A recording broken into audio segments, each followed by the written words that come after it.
Bonjour, alors je vous présente aujourd'hui Marie-Hélène Renier, qui est 14e sur notre liste. Avec Marie-Hélène, il y a un sujet qui s'impose, c'est la mobilité.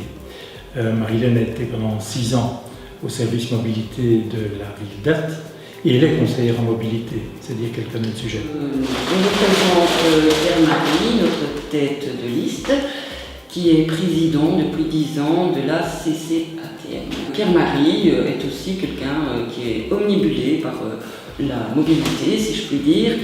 Et ce qui est très important pour lui, qui lui tient à cœur, c'est des trottoirs de 1,50 m pour déjà la sécurité des gens, les usagers faibles qu'il faut sécuriser. Oui, Marie-Hélène a raison de dire que ces trottoirs à 1,50 m, c'est une idée fixe chez moi. Ça fait 10 ans que je travaille sur ce thème à la CCATM, Commission Aménagement du Territoire et Mobilité.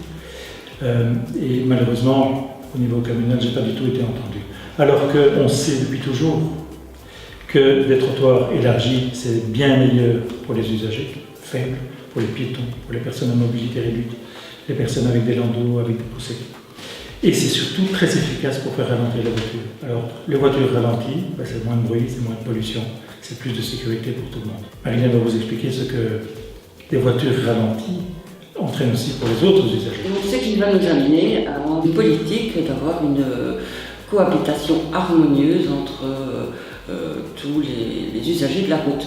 Donc, les usagers faibles, donc ici les mamans, les piétons, et les usagers lourds, donc les camions, les tracteurs, les voitures, par exemple.